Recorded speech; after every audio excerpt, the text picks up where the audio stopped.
여러분 안녕하세요. 자, 2학기 사회 1단원 세계 여러 나라의 자연과 문화 19차 시 수업을 시작하겠습니다. 교과서 72쪽을 펴주시기 바랍니다. 지난 시간에 여러분과 함께 우리나라와 이웃나라의 교류 모습을 살펴보았습니다. 우리나라의 이웃나라라고 할 수 있는 나라들인 중국, 일본, 러시아하고 경제, 문화, 정치 등의 여러 방면에서 교류를 하고 있다는 것을 알 수가 있었습니다. 이웃 나라들하고 수출과 수입을 하면서 경제적으로 영향을 주고받고 있는데요. 여러분들이 여기 화면에 있는 그래프를 한번 보시면 우리의 이웃 나라들인 중국, 그리고 일본, 러시아로부터 많은 물건을 수입을 하고 있고 수출 또한 만만치 않게 하고 있다는 것을 여러분들이 그래프를 통해서 확인할 수 있겠습니다.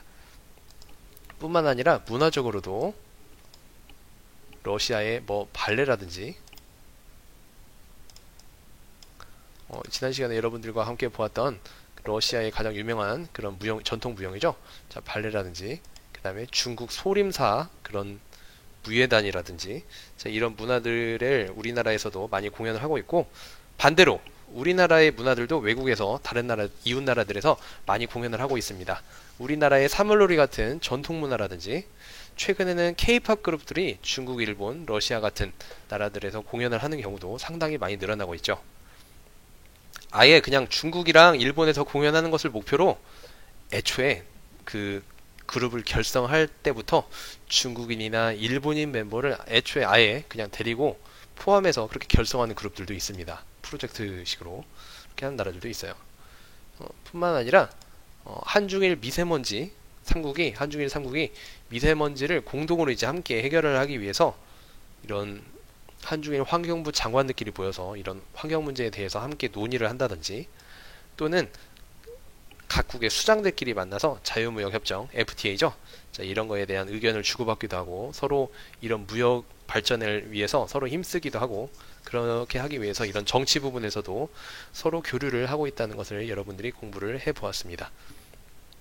자, 이렇게 지난 시간에 우리의 이웃 나라들을 중심으로 자연환경과 인문환경 그리고 교류 모습을 알아보았다면 자, 이번 시간에는 우리가 지리적으로 이웃 나라는 아니지만 지리적으로 딱 붙어있는 나라들은 아니지만 우리나라와 관계가 깊은 그런 나라의 자연환경과 인문환경을 알아보도록 하겠습니다.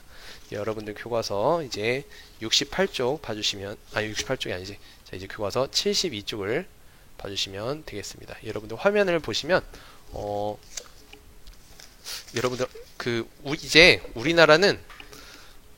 우리나라에 사는 사람들이 이제 우리나라 사람들만 사는 것이 아니에요. 반대로 우리나라 사람들도 우리나라에서만 사는 것은 아닙니다. 우리나라 사람들도 외국에서 나가서 생활하는 사람들도 많고 우리나라에 들어와서 생활하는 외국인들도 굉장히 많이 있어요.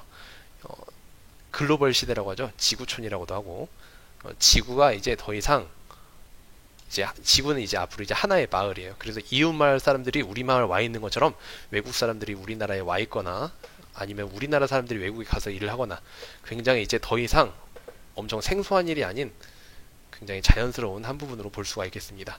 자, 그런 일례로 자, 우리나라 회사에서 근무하는 외국인들을 볼 수가 있어요. 그래서 우리나라 회사에서 근무를 하는 외국인들이 자, 이런 식으로 자, 뿐만 아니라 우리나라에 들어오는 여러 외국계 회사들이 있죠. 우리나라 여러분들이 사용하는 그 여러 물건이나 이런 것들이 전부 다 우리나라에서 만든 것만은 아니기 때문에 우리나라에 그런 물건들을 판매한다든지 아니면 우리나라에 그런 회사를 관리를 한다든지 기술을 개발한다든지 자, 그런 일을 하는데 필요한 그 외국계 회사에서 들어오는 외국인들이 있습니다. 자, 이런 식으로 반대로 이제 우리나라 사람들이 외국에 나가기도 하겠죠. 우리나라에 들어온 외국인들이 한국 문화를 체험하기도 해요. 자, 이렇게 우리나라의 전통 문화인 차 문화, 한복을 이렇게 입고 이렇게 차 문화를 체험하면서 대한민국의 문화는 이렇구나 하면서 체험을 하는 사람들도 있고 김장당국이 체험을 하고 있네요. 여기는 그리고 이렇게 한국 전통 탈꾸미기 체험을 하는 그런 외국인들도 있습니다. 뿐만 아니라 이제 우리나라 사람들이 외국에 나가서 공부를 하기도 해요. 가장 어학연수를 영어를 공부해서 하기 위해서 나가는 사람들도 있고 꼭 영어가 아닌 다른 것들을 공부하기 위해서 나가는 사람들도 있고 그리고 국가 간의 외교, 국방 회의를 하는 경우들도 많이 있습니다. 우리나라의 그 강경화 외교부 장관이죠. 강경화 외교부 장관이 이제 미국에 있는 장관하고 그 외교에 대해서 이제 회의를 하는 거예요. 회의를 하기 이전에 이제 악수를 하는 장면. 이렇게 우리나라의 이웃 나라들뿐만이 아니고 우리나라랑 지리적으로는 약간 거리가 있지만 우리나라와 관계 깊은 그런 나라들에 대해서 이번 시간에는 이제 알아보려고 합니다. 그래서 우리나라와 이제 밀접한 관계를 맺고 있는 나라들의 자연환경과 인문환경을 조사를 하고 이를 소개하는 신문을 만들어 보자 라는 주제를 이제 했는데, 자, 우리 모두 뭐니 선택한 나라. 여러분들 우리 교과서 뒤쪽에 있는 나라들을 먼저 소개를 해주자면, 우리 교과서에서는 어떤 나라들을 소개하고 있냐면, 첫 번째로 미국, 그리고 사우디아라비아, 베트남, 이렇게 세 나라를 소개를 하고 있습니다. 선생님도 이 세 나라가 우리나라와 미국, 사우디아라비아, 베트남 이 세 나라가 우리나라와 정말 밀접한 관계를 맺고 있다고 생각을 해요. 이 세 나라 외에도 선생님이 혹시 또 조사해보고 싶은 나라들도 있는데, 일단 미국, 사우디아라비아, 베트남 이 세 나라에 대해서 먼저 이야기를 해보도록 하겠습니다. 자, 먼저 첫 번째로 미국 편을 보도록 할게요. 이 미국이라는 나라는 우리나라에게 너무나도 친숙한 그런 나라죠. 너무나도 친숙한 나라이고, 일단 우리나라의 혈맹, 그리고 우리나라의 든든한 우방, 그리고 서로 미국과 대한민국은 서로 그 군사적으로 위기에 있을 때 서로 도와주기로 한 그런 군사적으로 굳게 동맹을 맺고 있는, 우리나라의 미국 역시 우리나라의 든든한 이제 그런 친구이고, 그리고 대한민국도 미국의 입장에서 굉장히 든든한 그런 친구 역할을 맡고 있는 그런 나라가 되겠습니다. 자, 이 미국이라는 나라는 일단 영토가 굉장히 큽니다. 한반도의 약 45배 정도로 엄청나게 커다란 나라죠. 영토가 굉장히 큽니다. 그러다 보니까 영토가 큰 나라들의 특징이 있어요. 영토가 큰 나라의 특징들은 나라 안에서 다양한 지형과 기후가 나타난다는 것을 알 수가 있겠습니다. 뿐만 아니라 땅의 모양이 동서로 덮다 보니까 서부 지역 끝하고 동부 지역 끝이 4시간 차이가 난대요. 저번에 러시아 이야기하면서 러시아의 서부 지역 끝하고 동부 지역 끝이 약 8시간 정도 차이가 난다고 이야기를 한 적이 있었을 거예요. 미국은 그 정도는 아니지만 미국 또한 영토가 굉장히 동서로 길게 있다 보니까 영토가 같은 나라 안에서 시간 차이가 나기도 합니다. 미국에 대해서 잠깐 여러분들 보면은 여기 확대를 해보면, 자, 여기 이렇게 미국의 영토를 확대를 해보았습니다. 자, 우리나라는 행정구역을 나눌 때 뭐 서울특별시, 부산광역시, 대구광역시, 인천광역시, 광주광역시, 대전광역시, 울산광역시, 세종특별자치시, 자, 이런 식으로 여러 개의 이제 특별시, 광역시, 뭐 특별자치시 이런 식으로도 분류를 하게 되고, 경기도, 강원도, 충청북도, 충청남도, 전라북도, 전라남도, 경상북도, 경상남도, 제주특별자치도, 자, 이런 식으로 여러 개의 도로 이렇게 분류를 하기도 합니다. 그런데 미국 같은 경우는 조금 달라요. 미국 같은 경우는 그 나라가 이제 워낙 크다 보니까 한 나라 중앙정부에서 나라 전체를 이렇게 전체의 살림을 관리를 하기가 너무 어렵습니다. 그래서 미국은 물론 중앙정부에서 이제 나라의 좀 큰 틀은 주로 잡아주겠지만, 미국은 50개의 주로 나눠져 있어요. 50개의 주로 나눠져 있어가지고, 여러분 혹시 미국 국기를 혹시 본 적이 있는지 모르겠습니다만, 미국 국기에 보면은 별 모양이 많이 있는데 그 별을 여러분 혹시 세본 적 있나요? 혹시 여러분들 나중에 진짜 정말 너무 심심해서 이제 할 것이 없다, 그럴 때 미국 국기를 있는 별을 한번 세보세요. 그러면 놀랍게도 미국 주가 아까 50개라고 했잖아요. 별이 50개입니다. 진짜로 별이 50개로 되어 있어요. 그래서 미국 본토에 있는 이제 주가 이제 48개이고, 그 외에 알래스카 있죠. 알래스카는 이제 캐나다랑 이제 붙어 있는 그런 영토인데, 러시아로부터 그 예전에 구입을 했다고 알려져 있는 그런 주인데, 알래스카하고 그다음에 하와이, 한 번쯤 들어봤을 법한 신혼여행 가기 좋은 환상의 섬 하와이, 이제 여기까지 해서 이제 50개의 주로 이루어져 있어요. 주별로 이제 조금씩 다릅니다. 행정을 각 주별로 이제 살림살이를 다르게 하다 보니까 뭐 주별로 내는 세금이라든지, 주별로 뭐 교통법칙이라든지, 교통법규라든지, 그 외에 뭐 주별로 이제 그런 세부적인 그런 규칙이 조금씩 다르기도 합니다. 이게 다 영토가 이제 굉장히 크다 보니까 이제 일어나는 그런 일들이 되겠어요. 자, 서쪽 끝에 있는 캘리포니아 주하고 동쪽 끝에 있는 예를 들어서 뭐 버지니아 주하고 자, 시간 차이를 이제 계산을 해보면은 약 한 3시간 정도 이제 시간 차이가 난다고 여러분들이 생각을 해주면 될 것 같아요. 자, 그리고 미국은 영토가 굉장히 크고 넓습니다. 그렇기 때문에 각종 지하 자원이나 에너지 자원이 굉장히 풍부한 나라이고, 그리고 여기가 특히나 캘리포니아 이쪽이 굉장히 햇볕도 잘 들고 땅도 굉장히 기름지다고 이렇게 알려져 있어요. 그래서 이쪽에서 뭐 캘리포니아 뿐만이 아니고 미국의 옥수수라든지 밀이라든지 이런 생산량이 굉장히 많습니다. 여러분들 교과서에 아이오와주의 옥수수 농장이라고 해가지고 이렇게 되어 있는데, 아이오와주는 여기겠네요. 자, 이쪽에 있는 옥수수 농장이 여러분들 교과서에 이렇게 나와 있습니다. 그래서 막 이런 식으로 한대요. 우리나라는 그 농사 짓는 분들이 돈을 뭐 두마지기, 세마지기 이런 식으로 하는데, 미국 같은 경우는 사람 한 명이 가지고 있는 논이나 밭의 그런 면적이 끝이 안 보인대요. 그런 식으로 엄청나게 좀 거대하게, 영토가 아무래도 넓다 보니까 사람들이 땅을 이제 가지고 농사 짓는 것도 굉장히 면적을 넓게 가지고 차지를 하고, 그만큼 옥수수라든지 밀이라든지 이런 농작물 생산량도 굉장히 많다고 여러분들이 이해를 해주면 될 것 같아요. 미국이라는 나라는 굉장히 여러 인종이 모여 살고 있습니다. 여러 인종이 모여 살다 보니까 인구도 세계에서 세 번째로 2018년 기준으로 세 번째로 많은 그런 나라입니다. 자원이 풍부하고 인적 자원도 풍부하고, 그리고 농업, 상업, 공업 등 여러 가지 산업이 발달했기 때문에 굉장히 강대국이 될 수밖에 없겠죠. 자, 이를 바탕으로 미국은 우리나라와 다양한 물자 그리고 서비스를 주고받는 그런 나라가 되겠습니다. 자, 두 번째로 사우디아라비아 이야기를 해볼게요. 사우디아라비아에 대해서 여러분들이 조금 약간 생소하게 생각할 수도 있겠는데요. 사우디아라비아 같은 경우에는 이 교과서에서 선정한 이유를 선생님은 알 것 같아요. 왜 선생님이 알 것 같냐면, 우리나라의 무역액을 조사한 그래프를 선생님이 보았는데, 한국무역협회에서 2019년에 제공했던 무역 그래프를 보았는데, 어디서 보았냐면 여러분들 1학기 사회교과서에서 봤습니다. 1학기 사회교과서에서 보았는데, 우리나라가 수입을 하는 그런 대상이, 여러분들 저번 시간에 중국으로부터 우리나라가 수입을 가장 많이 한다고 배웠잖아요.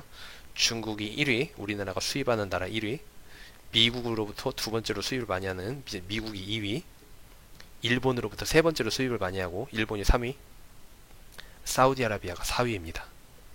우리나라의 수입액 중에 사우디아라비아가 4위예요. 왜 그럴까요? 우리나라의 주요 산업은, 특히나 여러분들 1학기 때 사회 공부 잘 했겠지만, 우리나라는 그런 국가적으로 정유, 제철 이런 쪽 산업에 우리나라는 국가적으로 기반을 굉장히 다지기 위해서 열심히 했습니다. 실제로 그 정책은 굉장히 주요했어요. 그리고 지금도 실제로도 우리나라는 외국으로부터 원유를 사와서 그거를 정유 과정을 거쳐서 그런 석유 제품을 우리나라는 이제 역으로 수출을 하는 그런 무역으로 우리나라는 굉장히 외화를 많이 벌고 있는데, 그 원유를 들여와야겠죠. 우리나라는 원유가 나지 않기 때문에 그런 원유를 다른 나라로부터 수입을 해야 합니다.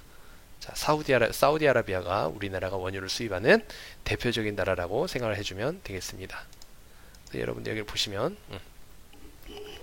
자, 이런 식으로 여기 사우디아라비아 있는 곳을 이제 확대를 했네요.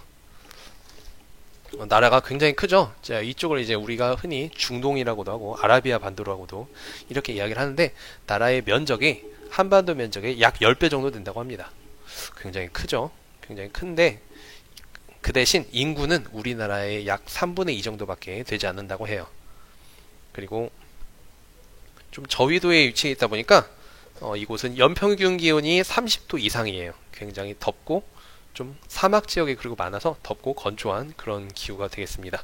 사우디아라비아는 세계적으로도 손꼽히는 원유 생산 국가가 되겠고, 이렇게 석유 자원을 수출을 하면서 우리나라를 비롯한 세계 각국에서 여러 기술을 도입해서 국가 발전을 이루고 있는 자, 그런 나라가 되겠습니다. 그리고 여기 보면은 원유를 채굴하는 모습도 이렇게 여러분들 여기 사진으로 볼 수가 있겠고, 자, 세계적으로 원유를 수출하는 그 양이 가장 많은 나라가 1위가 사우디아라비아가 되겠습니다.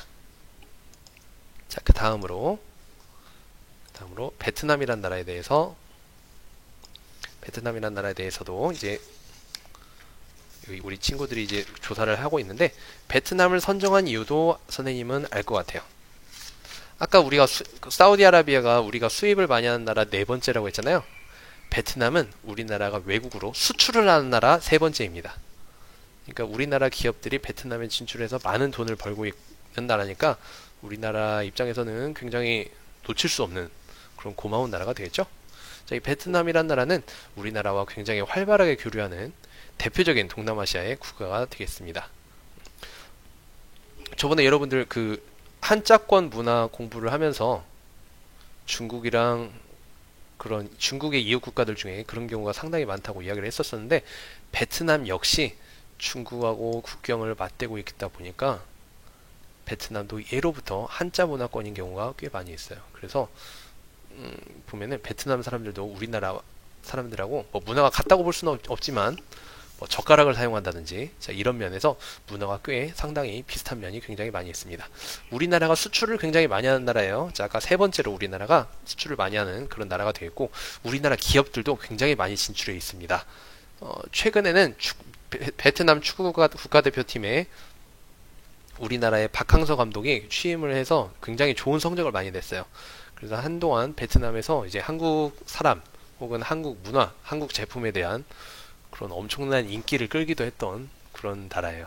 우리나라가 수출을 굉장히 많이 하고 있습니다. 베트남 사람들도 기업 등에서 일하려고 우리나라에 많이 들어와 있기도 합니다. 우리나라 사람들도 베트남에 일하려 많이 가고, 베트남도 우리나라에서 일하려고 많이 들어오는 그런 서로 교류를 많이 하고 있는 그런 나라가 되겠습니다.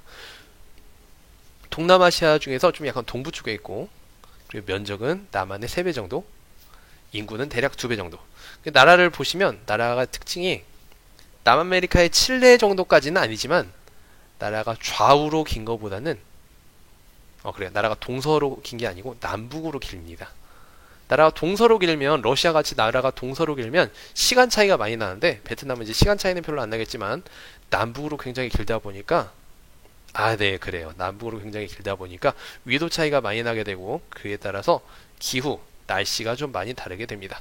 베트남의 수도 하노이 같은 경우는 북쪽에 있어요. 베트남의 수도 하노이가 북쪽에 있다 보니까 북쪽 지방 날씨에 비해서 남쪽 지방에 있는 호치민 같은 경우는 굉장히 덥습니다. 같은 나라라고 하기가 굉장히 좀 믿어지지 않을 만큼. 선생님 개인적으로 옛날에 베트남을 가본 적이 있는데, 하노이를 가고 일주일 뒤에 베트남을 갔었는데, 하노이에서는 좀 겉옷 잠바를 입고 다녔어야 했는데, 밑에 호치민에서는 너무 더워서 반팔을 입어도 더웠어요. 그랬던 기억이 있습니다. 기후는 대체로 덥고 습한 편이고, 남북 방향으로 산맥이 이어져 있는데, 날씨가 굉장히 대체로 이제 굉장히 날씨가 따뜻한 편이에요. 날씨가 따뜻하다 보니까 여러분들 농사를 지을 때 날씨가 따뜻하면 주로 어떤 농사를 많이 지을까요? 그래요, 바로 벼농사를 많이 짓습니다. 이렇게. 그래서 베트남은 이런 식으로 계단식 논이 발달을 했고, 농사를 많이 짓는 지역의 경우에는 심지어 1년에 논농사를 벼농사를 1년에 3번씩 짓는 그런 경우도 있다고 합니다. 벼가 많이 재배되니까 당연히 세계적으로 쌀을 많이 수출도 할 수 있겠죠. 자, 그리고 노동력도 굉장히 풍부한 편이기 때문에 섬유산업 같은 이런 경공업이 주로 발달했다고 여러분들이 생각을 해주면 되겠습니다. 자, 지금까지 여러분들과 함께 알아보았던 미국, 사우디아라비아, 베트남. 자, 이 나라들은 우리나라의 이웃나라라고 보기에는 약간 어렵습니다. 왜냐하면 지리적으로 좀 떨어져 있거든요. 지리적으로 멀리 떨어져 있는데, 자, 그럼에도 불구하고 우리가 이런 나라들하고 교류가 활발하게 이루어지는 이유는 일단 우리나라의 주요 산업, 그리고 방금 소개했던 미국, 사우디아라비아, 베트남, 자, 이런 나라들이 추진하는 주요 산업하고 서로 맞는 부분이 있기 때문이에요. 자, 우리나라의 주요 산업 같은 경우는 반도체, 자동차, 조선, 휴대전화, 철강, 자, 이런 쪽인데, 아까 여러분들 이야기했던 사우디아라비아에서 원유를 사와야 우리나라가 그런 산업을 유지를 할 수가 있겠죠. 그리고 베트남은 노동력이 풍부하기 때문에 우리나라 기업들이 그곳에 진출을 해서 그곳에 노동력으로 물건을 많이 만들 수도 있겠고, 그리고 미국 같은 경우는 이제 전통적으로 지하자원, 에너지 자원도 굉장히 많은 편이고, 그리고 여러 산업이 골고루 발달하다 보니까 우리나라와 다양한 물자와 서비스를 주고받고 있는다고 생각을 하면 되겠습니다. 자, 마찬가지로 여기 아래 보면은 2번 한번 볼까요? 자, 우리나라와 지리적으로 멀리 떨어진 다른 나라와의 교류가 활발하게 이루어지는 까닭을 써봅시다. 선생님은 자, 나라마다